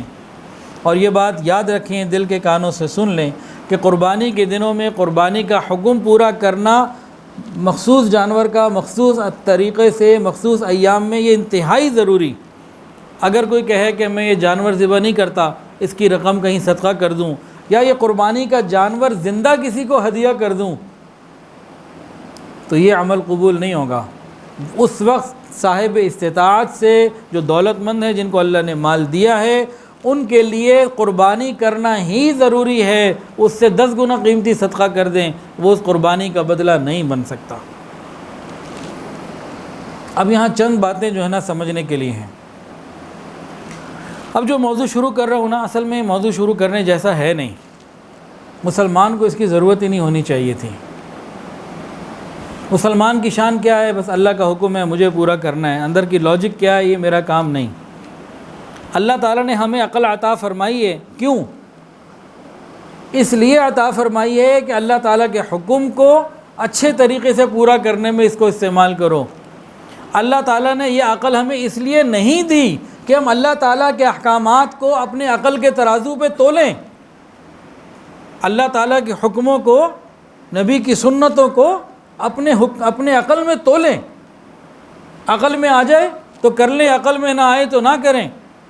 ایسا تو کوئی اختیار کسی انسان کو اللہ تعالیٰ نے نہیں دیا۔ پھر ہر آدمی کی عقل مختلف، تو عقل ہمیں دی گئی اللہ کے حکم کو صحیح طریقے سے بجا لانے کے لیے، اس لیے نہیں دی گئی کہ تم اللہ تعالیٰ کے احکامات کو اپنی عقل پہ تولتے رہو، تمہاری عقل میں آ جائے تو قربانی کر دینا، عقل میں نہ آئے تو صدقہ اس کے پیسے کر دینا۔ یہ تو ہے ہی نہیں۔ مومن بندے کا کام تو یہ ہے کہ اللہ کی بات کو سمجھے۔ ابراہیم علیہ السلام نے تو خواب دیکھا تھا، بیٹے کو قربان کر دیا، کوئی تعویل لاجک نہیں دی۔ تو مومن بندے کا تو کام ہی یہی ہے۔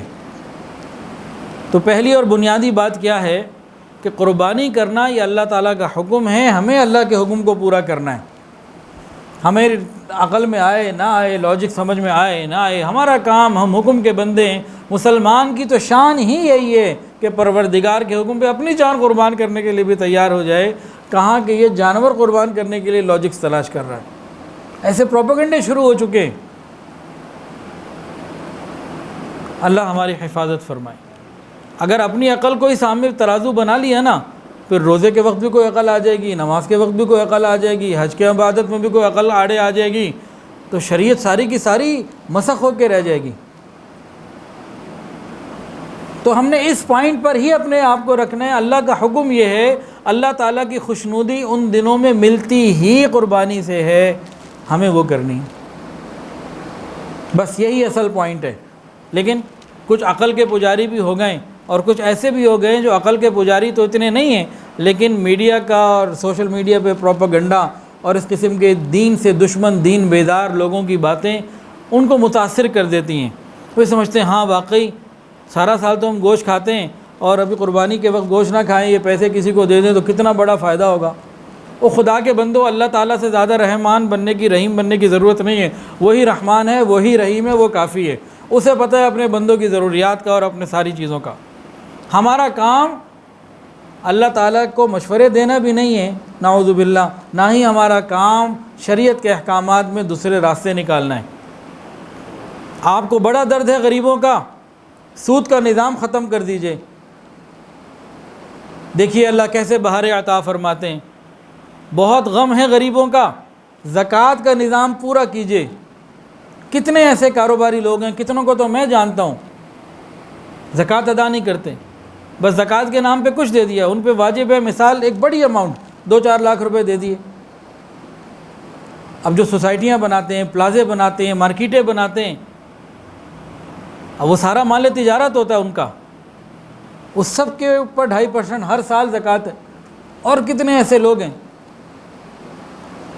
غریبوں کا درد ہے تو زکوٰۃ کے نظام کو مکمل طور سے نافذ کیجیے۔ ہر آدمی، ہر مالدار اپنی زکوٰۃ پوری ادا کرے، غریب کو ضرورت ہی نہیں رہے گی۔ اللہ تعالیٰ نے زکوٰۃ کا نظام ایسے بنایا، سود کا نظام ختم ہو اور زکوٰۃ کا نظام صحیح طریقے سے ہو۔ زکوٰۃ دینے والا زکوٰۃ بھی حساب کر کے مکمل ادا کرے یا زیادہ ادا کرے، اور وہاں ادا کرے جہاں اللہ کا حکم ہو رہے، جہاں اللہ کا حکم ہے، کیونکہ یہ عبادت ہے زکوٰۃ۔ اس کے احکامات قرآن و حدیث میں، اس کے احکامات ہمیں دنیاوی اداروں سے اور دنیاوی تعلیم سے نہیں ملنے۔ زکوٰۃ کے احکامات ہمیں بخاری اور قرآن سے اور مسلم شریف سے، حدیث سے اور فقہا سے ملنے۔ تو غربت کا مسئلہ تو ہمارا ایسے ختم ہوتا ہے۔ اس کے علاوہ دنیا میں ہونے والی اور بہت ساری فضول خرچیاں، ہم ان کو ختم کریں۔ اللہ کا حکم قربانی کیوں ہمیں فضول خرچی نظر آتی ہے؟ یہ عقل جب مت ماری جاتی ہے نا، عقل جب ٹیڑھی ہو جاتی ہے تب یہ معاملے ہوتے ہیں، جب عقل پہ پردے پڑ چکے ہوتے ہیں۔ قیامت کے دن مر کے اللہ ہی کے پاس جانا ہے، کیا جواب دیں گے رب کو؟ اور کتنی ایسی ہیں، بھئی غریب کی مدد کرنی ہے تو اعلان کریں نا کہ بھئی شادی بیاہ کے اوپر جتنی ہندوؤں کی رسمیں ختم، اس سب کا پیسہ غریب کو جائے گا۔ کرکٹ کے اوپر لاکھوں نہیں کروڑوں روپے لگا دیتے کہ بھئی یہ پیسہ غریبوں کو جائے گا، اور بہت سارے کھیلوں کے اوپر، ناچ گانوں کے اوپر لاکھوں کروڑوں روپے لگتے ہیں، ایسے فیشن کے پروگرامز ہوتے ہیں اور کتنے ایسے بے حیائی کے پروگرام ہوتے ہیں جن میں لاکھوں کروڑوں روپے لگتے ہیں، وہ غریبوں کے نام پہ دیں تو یہ اس کی ضرورت ہے، اللہ کی رحمت آئے گی۔ شادی بیاہ کی غلط رسموں کو ختم کر کے وہ اللہ کے نام پہ غریبوں کو دیں، آتش بازی کو ختم کریں، اور بہت ساری ایسی چیزیں ختم کرنے والی ہیں، خالی شریعت ہی ختم کرنے کے لیے رہ گئی ہے غریبوں کو دینے کے لیے۔ یہاں تک تو یہ باتیں ہو گئیں۔ اب ایک اگلے انداز سے بھی اس کو ذرا ہم دیکھتے ہیں۔ یہ لوگ کیا کہتے ہیں کہ غریب کو صدقہ دے دو، پیسہ دے دو بجائے قربانی کے۔ کیوں؟ کہ غریب کی مدد ہو جائے۔ ظاہر میں یہ نظر آ رہا ہے، حقیقت کیا ہے؟ حقیقت میرے بھائیوں یہ ہے کہ جن غریبوں کا درد یہ لے کے بیٹھے ہیں نا، ان غریبوں کا درد ان سے زیادہ اللہ رکھتے ہیں۔ جن غریبوں کا درد ان کے پیٹ میں آ رہا ہے نا، پیٹ میں درد ہو رہا ہے ان لوگوں کو، جن غریبوں کے لیے، ان غریبوں پہ اللہ تعالیٰ ان سے زیادہ مہربان اور رحیم اور رحمان ہیں اور کرم کرنے والے ہیں۔ تو اللہ تعالیٰ نے قربانی کا حکم دیا ہی غریبوں کی مدد کے لیے ہے۔ یہ قربانی جو کرتا ہے ان 3 دنوں میں جو کروڑوں اربوں روپے کے جانور ذبح ہوتے ہیں، اربوں روپے کے، کھربوں روپے کا یہ سلسلہ ہے، یہ سارے کا سارا غریب تک پیسہ پہنچانے کا ایک اللہ تعالیٰ کا نظام ہے۔ ہم اللہ کے نظام کو نہ چھیڑیں، اللہ کے نظام کو چھیڑیں گے مزید تباہی میں چلے جائیں گے۔ آپ کبھی اس پورے قربانی کے سائیکل پہ غور کیجئے، سرکولیشن آف منی، پیسہ ایسی ایسی جگہ پہنچتا ہے جہاں آپ سارا سال غریب تلاش کرتے رہیں، نقد نہیں پہنچا سکتے۔ اب میں اقتصادیات کا تو آدمی نہیں ہوں، لیکن میں نے اپنی زندگی میں جو کچھ دیکھا یا اپنے بڑوں سے سنا، ان میں سے چند باتیں اپنے تجربات کی روشنی میں کر رہا ہوں، لیکن اتنا بتا دوں کہ میں اقتصادیات کا آدمی نہیں ہوں۔ لیکن سرکولیشن آف منی کہاں کہاں پہنچ رہی ہے، کیسے کیسے پہنچ رہی ہے، اور کیسے کیسے غریبوں کو قربانی کے ذریعے سے مل رہا ہے، ویسے آپ پیسہ لے کے بیٹھیں بھیجیں تو نہیں ملے گا۔ اب اس کے کئی اینگل ہو سکتے ہیں، ان میں سے کچھ اپنی سمجھ کے مطابق میں آپ کو بتا دیتا ہوں۔ لیکن ہمارا اصل کام کیا ہے؟ یہ شعائر اللہ ہے۔ قربانی کیا ہے؟ اللہ کی نشانیوں میں سے۔ ہم تو اللہ کی رضا کے لیے اللہ کا حکم پورا کرنا چاہتے ہیں۔ یہ باتیں تو جو اب ہونے لگی ہیں، جو کرنے لگا ہوں، یہ ان لوگوں کے لیے جو پروپیگنڈے سے متاثر ہو جاتے ہیں، ورنہ یہ باتیں مسلمان کی شان ہی نہیں ہے، اس طرف تو جانا ہی نہیں چاہیے۔ یہ والے کام تو مسلمان کو کرنا ہی نہیں چاہیے۔ اس کا تو کام اللہ کا حکم آ گیا، بس بسم اللہ۔ اب ذرا میں اپنے کچھ تجربات اور کچھ چیزیں آپ کے سامنے رکھتا ہوں تو اندازہ ہوگا کہ قربانی کا حکم ہے ہی غریبوں کے لیے، سراسر غریبوں کا فائدہ ہے اس میں۔ امیروں کے تو سب سے پہلی بات، قربانی امیر کے اوپر ہے کہ غریب کے اوپر؟ غریب کو تو نہیں کہا کہ تم اپنے پیسے نکالو، اب کہا کس کو؟ امیر دولت مند کو کہ تم قربانی کرو۔ ابھی جو دولت مند قربانی جو کر رہا ہے کدھر جا رہی ہے، اس کے اوپر آگے غور کریں، چلتے جائیں۔ ہمارے دادا شیخ محمد یعقوب رحمۃ اللہ علیہ اور ان کے بڑے بھائی، ان حضرات کی ترتیب کیا تھی؟ یہ 1947 میں امبالہ سے لاہور آئے، تو بہت سارے مہاجرین بھی آئے تھے، یہ لوگ بھی ہجرت کر کے آئے، تو انارکلی میں ایک دکان خریدی، آج بھی گفٹ سینٹر کے نام سے موجود ہے لاہور میں، انارکلی بازار میں۔ پہلے اس کا نام تھا منصور، پہلے ان کا نام، اس دکان کا نام تھا یعقوب اینڈ کمپنی۔ وہ کراچی کے اندر دکان تھی منصور یعقوب اینڈ کمپنی، یہاں نام تھا یعقوب اینڈ کمپنی، اور قریب وہاں کونے پہ ہوٹل ہے سینٹرل ہوٹل، اس زمانے میں وہ ہمارے دادا کا تھا۔ تو مجھے والد صاحب نے بتایا کہ پاکستان بننے کے بعد جب مہاجرین تھے، یہاں پہ باولی کیمپ تھا غالباً والٹن کے قریب غالباً، تو یہ لوگ کیا کرتے تھے، قربانی کا جانور پورے کا پورا کیمپ میں ہی جا کے ذبح کرتے، وہیں تقسیم کرتے، ایک بوٹی بھی گھر پہ نہ لاتے۔ تو امیر کا پیسہ غریب کو گیا پورے کا پورا۔ اور یہ خالی ایک میں نے اپنے گھر کی آپ کو بات بتائی ہے، میرے گھر کی بات نہیں، تقریباً ہر گھر میں ہی ایسا ہے، آج بھی ایسا ہے۔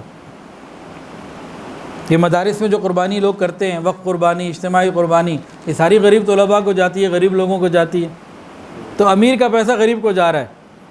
پھر ہم لوگ چترال میں، گلگت میں اور جو ان علاقوں میں قربانی کرتے ہیں، میں خود گیا ہوں ایسی ایسی جگہوں پر، آپ کو میں کہوں چلیں آپ جانے کے لیے منع ہی کر دیں گے کہ نہیں جاتا۔ یہاں سے لاہور سے 20 گھنٹے ڈرائیو کر کے پہلے گلگت پہنچنا ہے، اس کے بعد 4-6 گھنٹے 3 گھنٹے 4.5 گھنٹے 2.5 گھنٹے اندر پہاڑوں میں اور غریب آبادیوں میں بلندیوں میں پہنچنا ہے۔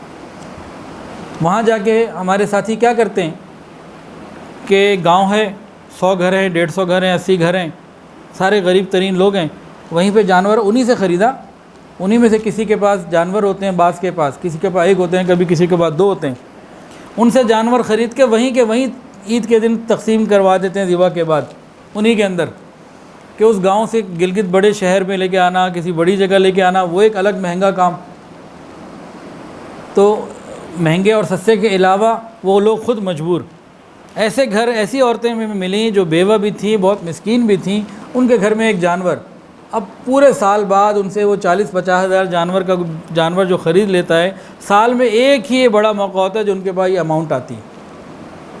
اب وہاں جا کے کون دینے لگا جی؟ آپ نے لاہور میں تو واٹر کولر لگا دیا، تو وہاں تو نہیں ملا۔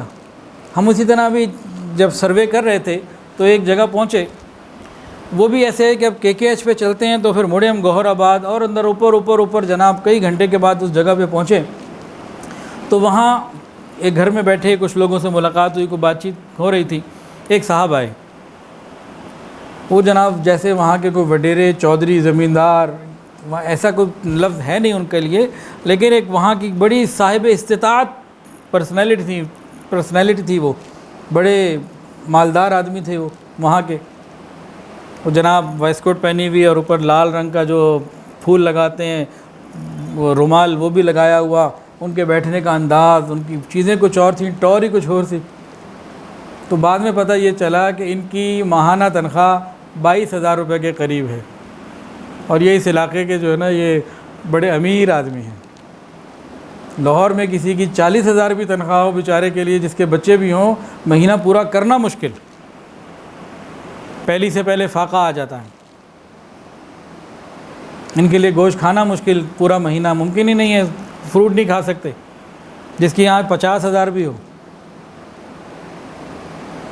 اور وہاں 20,000 والا ایسا تھا، 22,000 والا کہ جی اس کی بڑی ماشاءاللہ شان ہے، کہ کیونکہ ہر طرف غربت ہے، بے روزگاری ہے، کچھ ہے ہی نہیں، تو وہاں 20,000 والے ہی ان میں بڑا بنا ہوا تھا، 22,000 والا۔ اب ہم نے دیکھا ایسے ایسے علاقوں میں جا کے پیسے قربانی کے جانور ان سے خریدے، وہیں ذبح کیے، تو ان غریبوں کو جو پیسہ ملا، اب کسی نے اپنی بیٹی کا رشتہ کرانا ہے، کسی نے علاج کرانا ہے، کسی نے اور کوئی معاملات، تو وہاں تک یہ پیسہ قربانی کی برکت سے پہنچ رہا ہے۔ آپ سارا سال کوشش بھی کریں نا کہ قربانی کا پیسہ کہاں کہاں پہنچتا ہے، وہاں پیسے پہنچانا کبھی نہیں پہنچا سکتا۔ یہیں دیکھ لیں، آج ظہر کی نماز کے لیے میں گیا اپنی ہی کالونی میں A1 کی مسجد میں، گاڑی پہ گیا، آتے اور جاتے ہوئے میں نے اسی ذہن سے سارا دیکھا ادھر ادھر کہ جانور جو کھڑے ہیں ان میں غریبوں کا کتنا فائدہ اور امیروں کا کتنا فائدہ۔ آپ ابھی جا کے دیکھ لیں، جب باہر نکلیں گے نا آپ کو نظر آ جائیں گے، ہماری گرین بیلٹ کے اوپر کئی جانور کھڑے ہیں، اور وہاں سے مسجد کے لیے رائٹ ہوں تو جناب سیدھے ہاتھ پہ ایک اونٹ اور کئی جانور اور بکرے کھڑے، اور وہاں ہر جگہ ایک ہی منظر نظر آیا، کیا کہ ان جانوروں کی دیکھ بھال کے لیے غریبوں کو ہی ان امیروں نے مقرر کیا ہوا تھا۔ ایک جگہ چارپائی ڈلی ہوئی تھی، ساتھ پیڈسٹل فین رکھا ہوا تھا، کیوں کہ بھئی یہ دن رات یہاں ان کی حفاظت کریں، ان کو چارہ کھلائیں، ان کا خیال کریں، تو یہ غریبوں کا فائدہ نہیں ہو رہا۔ پھر جب یہ جانور ذبح ہوں گے، گوشت ذبح ہوگا، میرے پھپھا کراچی میں رہتے ہیں، بچپن میں ہر سال ہم ان کا جانور دیکھنے جاتے تھے، وہ بڑے شوق سے جانور لے کر آتے تھے۔ آج سے کئی سال پہلے بھی وہ ان کا جانور 4-5 لاکھ روپے کا بڑے شوق سے لاتے، 15-20 دن مہینہ پہلے لے آتے تھے، اور گھر میں نیچے ان کے ایک جگہ تھی، وہاں جناب وہ پہلے مٹی بچھواتے، پوری مٹی سے اس کو، تاکہ جانور کے لیے آسانی ہو، سخت زمین نہ رہے، اور اس کے بعد اس جانور کے کھانے پینے کا خیال۔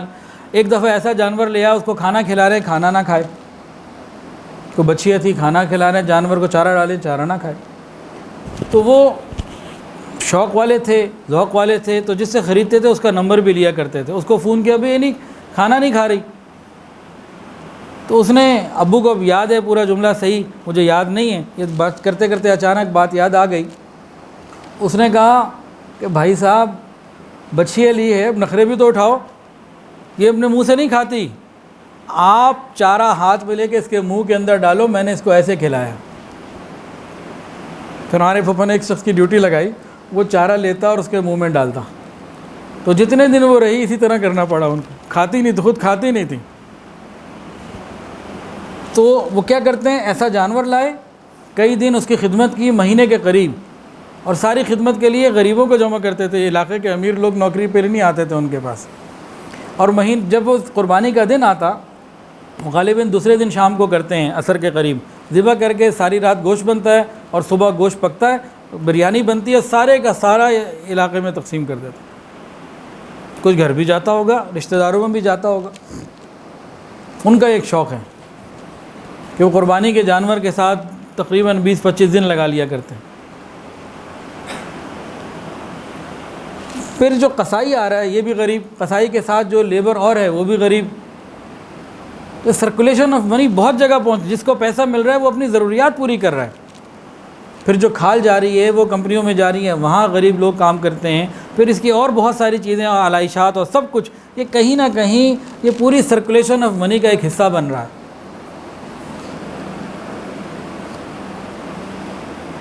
اور مالدار پہ قربانی ہے، غریب پہ تو قربانی ہے ہی نہیں، تو مالدار کو قربانی کی ترغیب دی اور ساتھ یہ کہا کہ کم سے کم تیسرا حصہ غریب کو پہنچاؤ، اور کتنے مالدار ایسے ہیں میں جانتا ہوں، وہ سارے کا سارا غریبوں کو پہنچاتا ہے۔ ہم اپنے آفس میں بیٹھے ہوتے ہیں، مالدار لوگ آتے ہیں، وہ پیسے جمع کراتے ہیں، جی ایک گائے ہماری رکھ لیں یا 2 حصے ہمارے رکھ لیں، اور یہ جناب آپ نے تقسیم کرنے، تو قربانی ہے ہی غریبوں کے فائدے کے لیے۔ چترال اور گلگت کی غربت تو ساری دنیا جانتی ہے، وہاں کے حالات تو سبھی جانتے ہیں۔ ہمارے لاہور میں بھی ایسے گھر موجود ہیں جہاں سال میں صرف قربانی کے موقع پہ گوشت پہنچتا ہے، لاہور میں بھی ہیں کئی ایسے ہیں جن کو گوشت آتا ہے، وہ کہتے ہیں حضرت ہم نے انتظار میں رہتے ہیں کہ گوشت آتا ہے تو پھر ہماری آگے گاڑی چلتی ہے، اس دن ہم گوشت کھاتے ہیں، سارا سال تو ہمیں گوشت نہیں ملتا۔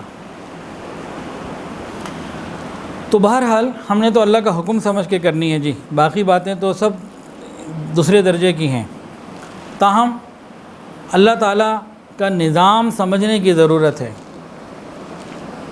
اللہ تعالیٰ کا نظام ایسا ہے، لا مبدل لکلماتی، وہ تبدیل نہیں ہوتا، اٹل ہے۔ تو اللہ تعالیٰ کے نظام میں ایک بات اور بھی ہے، وہ یہ ہے، اس کو سمجھ لیں ہم، ہماری زندگی آسان ہو جائے گی، کہ جب تک اللہ کے بندے اللہ تعالیٰ کے دیے ہوئے مال کو اللہ تعالیٰ کے حکم کے مطابق خرچ کرتے رہیں، اللہ تعالیٰ اس کا بدل عطا فرماتے رہتے ہیں، نہیں رکتا۔ یہ رکتا ہی تب ہے جب ہم رب کی مرضی کو اپنی عقل سے ادھر ادھر ڈائیورٹ کرنے کی کوشش کرتے ہیں۔ تو دوبارہ سن لیجئے، اللہ تعالیٰ کا نظام، اللہ تعالیٰ کی سنت اور طریقہ کار یہ ہے کہ جب اللہ تعالیٰ کے بندے اللہ تعالیٰ کے دیے ہوئے مال کو اللہ تعالیٰ کے حکم کے مطابق خرچ کرتے رہتے ہیں، اللہ تعالیٰ دنیا میں بھی اس کا بدل دیتے ہیں اور آخرت میں اجر الگ عطا فرماتے ہیں۔ یہ نظام ربی ہے، قرآن مجید کے اندر بھی اسی طرح ہے اور حدیث کے اندر بھی اسی طریقے سے ہے۔ وما انفقتم من شیء فهو یخلفہ وہو خیر الرازقین۔ جب انسان رب کے حکم کے مطابق رب کی رضا کے لیے خرچ کرتا ہے، اللہ تعالیٰ اس کا بدل ضرور بالضرور عطا فرماتے ہیں۔ اور بخاری شریف کی روایت، نبی علیہ السلام نے فرمایا کہ روزانہ صبح 2 فرشتے، روزانہ صبح، کوئی صبح ایسی نہیں ہوتی جس میں ایسا نہ ہو کہ 2 فرشتے نہ آتے ہوں۔ 2 فرشتے آتے ہیں اور ایک دعا کرتا ہے، اے اللہ خرچ کرنے والے کو اس کا بدل عطا فرما اور روکنے والے بخیل کے مال کو تلف فرما، ضائع فرما۔ یہ روز ہوتا ہے۔ اور بخاری شریف کی حدیث ہے، فرمایا اللہ تعالیٰ فرماتے ہیں، اے ابن آدم تو میرے حکم کے مطابق خرچ کر، میں تجھ پر خرچ کروں گا۔ یہ اصول ربی ہے، ہم اللہ کے حکم کے مطابق خرچ کرتے چلے جائیں، پھر آسانیاں ہی آسانیاں ہوں گی۔ اب تھوڑا سا اور چیزوں کو بھی دیکھتے ہیں۔ کائنات کے اندر بہت ساری چیزوں میں ہمیں ان باتوں کا مشاہدہ ہوتا رہتا ہے۔ جس چیز کی جب ضرورت زیادہ ہوتی ہے، اللہ تعالیٰ اس کی پیداوار بھی زیادہ دیتے ہیں، اور جب اس کی ضرورت کم ہو جاتی ہے تو پیداوار کم ہو جاتی ہے۔ حالانکہ جب ضرورت کم ہو جائے تو پیداوار ایکسس ہو جانی چاہیے، نہیں، پیداوار بھی کم ہو جاتی ہے۔ اس کی کئی مثالیں ہیں۔ اللہ تعالیٰ آسمان سے پانی نازل فرماتے ہیں، زمین سیراب ہوتی ہے، انسان اور جانور بے دھڑک اس کو استعمال کرتے ہیں، اللہ تعالیٰ مزید عطا فرما دیتے ہیں۔ ایک مثال. دوسری مثال، انسان بعض جگہ زمین میں کھود کے کنواں بناتا ہے پانی کے حصول کے لیے. پانی نکلتا ہے، لوگ بھی پیتے ہیں، جانور بھی پیتے ہیں، انسانی ضروریات چل رہی ہوتی ہیں. اب ایک آدمی جو ہے نا وہ کنویں کے اوپر ترس کھائے، وہ کہا جی پانی بہت زیادہ استعمال ہوتا ہے تو پانی کو استعمال نہ کیا جائے. تو یاد رکھیے جس کنویں سے پانی نکالنا بند کر دیا جائے اس کے پانی کے سوتے خشک ہو جاتے ہیں. یہ رب کا قانون ہے. انسان غذا کھا کے بظاہر ختم کر دیتا ہے، اللہ تعالیٰ اس کی جگہ نعم البدل عطا فرما دیتے ہیں. جب دنیا بنی تو 2 ہی لوگ تھے، آدم علیہ السلام اور اماں ہاجر، اماں حوا. آدم علیہ السلام اور اماں حوا، اور آج 7 ارب سے زیادہ لوگ ہیں، سب کھا رہے ہیں. اس کے علاوہ ہمارے بدن ہے نا، اس کے اجزاء یہ گرتے رہتے ہیں، تحلیل ہوتے رہتے ہیں، ختم ہوتے رہتے ہیں، اور ساتھ ہی ساتھ نئے بنتے بھی رہتے ہیں. انسان محنت کرتا ہے اور نقل و حرکت کرتا ہے، یہ اجزاء ختم ہوتے رہتے ہیں، پھر ساتھ ساتھ بڑھتے بھی رہتے ہیں. اللہ کا نظام. پھر اللہ تعالیٰ کی عام عادت یہ ہے بچہ بعد میں پیدا ہوتا ہے، ماں کی چھاتی میں اس کا رزق پہلے آتا ہے. یہ بھی رب کا نظام ہے.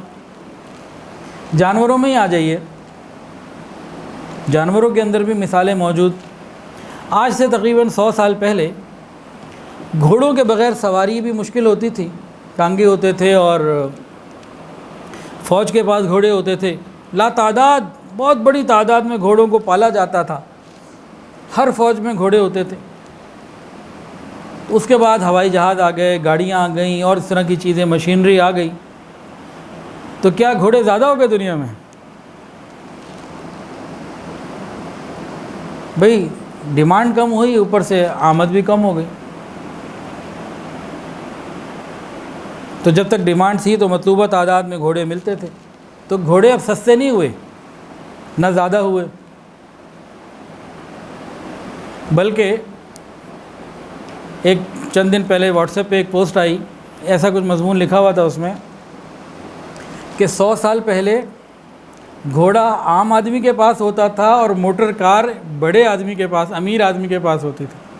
اور آج 100 سال کے بعد گاڑی عام آدمی کے پاس ہوتی ہے اور گھوڑا امیر آدمی کے پاس ہوتا ہے. تو بدل گیا معاملہ. اور غور کر لیں، آخری مثال پھر بات مکمل کرتے ہیں. جانوروں کے اندر بھی کئی قسم کے جانور ہیں، حلال اور حرام.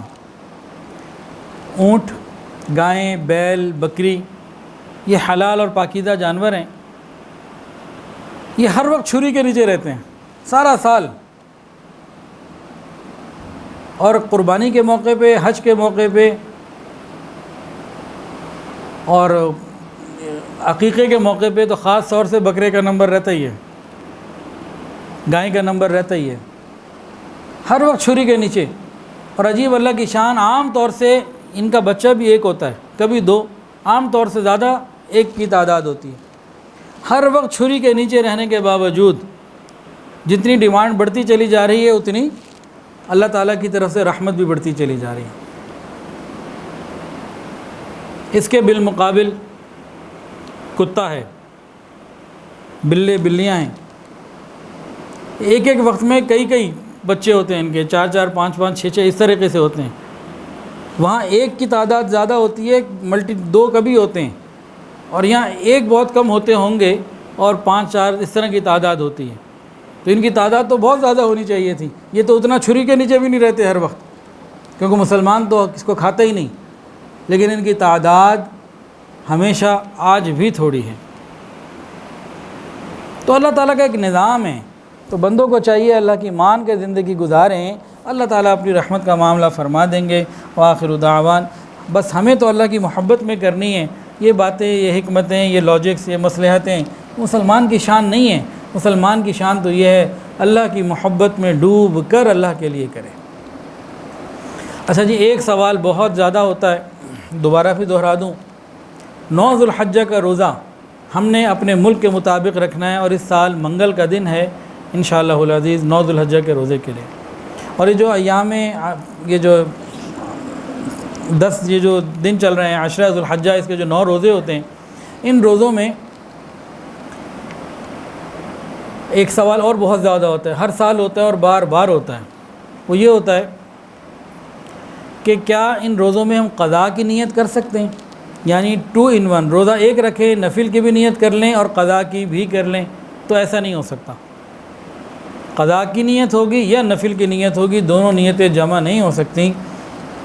احتیاط کا تقاضا یہی ہے کہ انسان اگر قضا باقی ہے تو پہلے وہ پورے کر لے، ذمہ داری پوری ہو جاتی ہے. اللہ تعالیٰ سے دعا ہے اللہ تعالیٰ ہم سب کو اپنی رحمت سے قبول فرمائے.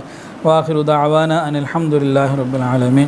ویڈیو کے نیچے سبسکرائب کے بٹن پہ کلک کریں، بیل کے آئیکن پہ کلک کیجئے تاکہ ہر نئی ویڈیو کی نوٹیفیکیشن آپ کو مل جائے.